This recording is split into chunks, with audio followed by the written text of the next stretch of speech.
Hey guys, how you doing? Car Crazy Guy here. Showing you a little installation I did on my Z06.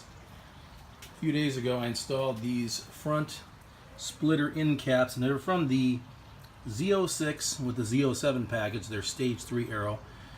It wasn't terribly difficult to install. It's pretty simple. The original ones, there literally are 2 bolts at the bottom down here. 1 and 2. On this one, the bolts are literally, they're underneath there. Don't know if you can see it, but you have to remove the belly pan about 5 screws up to get to the nuts and bolts to at least one of them. The one that was most difficult to install was where there's limited access, and one of these bolts down here on the bottom, I believe it is, I think it's the front one. There's no room to even get a driver in there at all. It's very difficult, so I had to take an Allen key and cut it, and then attach a pair of small vice grips to the very tip of it and use it kind of as a makeshift wrench or driver bit. But I was able to get in there and do it. First one took forever because I had to make the tool. Second one wasn't too bad. On the first one, because I know there are variances in these cars, but the first one I had to push this item back that way, otherwise it wouldn't line up down here. You can see it lines up really nicely, and got it back together. It looks great. I installed the second one, and when I did so, and this will be on the passenger side, down here on this particular area where the two meet together, it wasn't flush. It was off probably about 32nd of an inch. So I had to remove it again, pain in the neck completely, file a groove in the holes so I could push it forwards just a little bit, and then put it back together, and it came out perfect. It looks phenomenal. But I also have the rear wicker bill on this car. It didn't come with it because I have a stage 2 aero and I don't have the Z07 package, so my installer told me, hey, they owe you that. Okay, so went to the dealership after I bought it, told the guy, salesman, he told me, okay, I'll get it for you. So I told him, gee, thanks, and I appreciate that. About a week later, I got it. I haven't installed it yet, but it would go in between these two areas here. It has new bolts that install. Lighting's kind of bad, but there's some bolts here. Don't think you can actually see it the way the backlighting is, but there's 2 bolts that hold it. I believe it's this one and that one. But it would look really cool. Now, eventually I'll get to that and put it on. My understanding is it's for track use. And the problem with installing both of these items is it creates drag. And drag, of course, we all know, ruins fuel economy. And I know the car has plenty of horsepower to push this car forwards through that. The wind, no problem whatsoever. But that's okay. I like the looks of it. I did it for the looks. I don't track cars, and I don't plan on doing it. And I really don't want to destroy my car, because chances are, being an inexperienced track person that I am, because I've never done it, I'd possibly crash it. It's the last thing I want. But looks great. I love it. I'll eventually do the backs, but one thing at a time. But it took me many hours to do this, and of course to take the passenger side apart, it took a while again.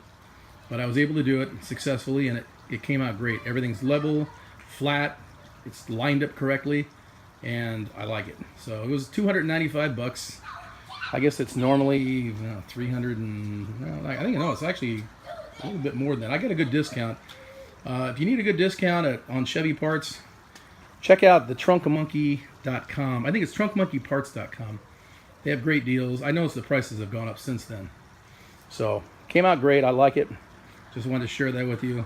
Still not in the driving mode yet because I still have my foot in this hard boot. Although I was told I can wear my shoes now. But I guess I'm just going to play it safe, and I'm just going to simply use this, and then when I'm in a good position, I'll get in the Corvette, because as you know, the car, there's not much room between them, and you really have to stick your foot in an angle and slide in, and I don't want to put any pressure on my foot. The other car probably is easier because it's obviously a lot taller, and the ride height is a lot easier to get into. But I'll take some videos of this as well. I've only taken the outside. The inside I'll do. I'd like to upgrade these wheels. I'm looking for probably an 18-inch factory. So if you know anybody, let me know. I want something that's takeoff ready. I don't want anything that I've got to buy new tires for, or anything that's got pits or chips. I want it to be like new, looks like new, and I don't want it refurbished either. So I'll find it eventually. No, it's not a high priority right now, but great car. I've only driven it about 5 times because up till after that point I hurt myself, and it's been sitting in this garage ever since. I have started it with my remote start and got about 2 remote starts out on each vehicle. Both of them have remote start, by the way. After that, you have to do a key cycle.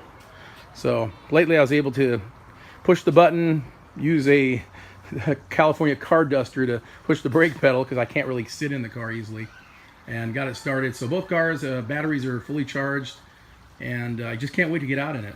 I can't wait to drive it. I mean, this car, this is probably the raciest car I've ever owned, besides the other C7 that I had, the convertible, and the GT350. I don't really miss the GT350 that much because once I got rid of it and bought it, I really missed the Corvette. The Corvette really was an awesome car, and I really wanted another one. And I decided if I'm going to get another one, it's just going to be the next level up. It's going to be a Z06. So that's why I bought this. The deals were smoking hot in September of last year. It's a 2016. And yes, I know it has cooling issues. Have I encountered any? No. I don't race it and I don't track it. I just drive it. Normally, around here, there's not much room to open it up as well. So the car was $93,000. I got almost 17 off, so it cost me just about $76,000. So you can't beat it. I mean, undeniably, it's a great value for the money. And I have the 2LZ. I've got the nav and PDR. Stage 2 Aero. Upgraded to almost stage 3 once I put the wicker bill on there. I don't have the carbon ceramic brakes. I don't need them. It's got the front cameras in the front. Handy feature, although it throws me off looking at the screen because my brain doesn't interpret it correctly. Of course, it's got the camera up in the header for the PDR and a backup camera, of course. Anyways, I hope you guys have a great day. Out here in Southern California, we've got a little cloud, a little rain last night. It is nice out here, nice and peaceful, and the children are playing. So I will come up with another video soon. Sorry I couldn't film an install, but you wouldn't want to see it anyways. It would have been tedious and boring. Have a good one. Talk to you soon. Take care.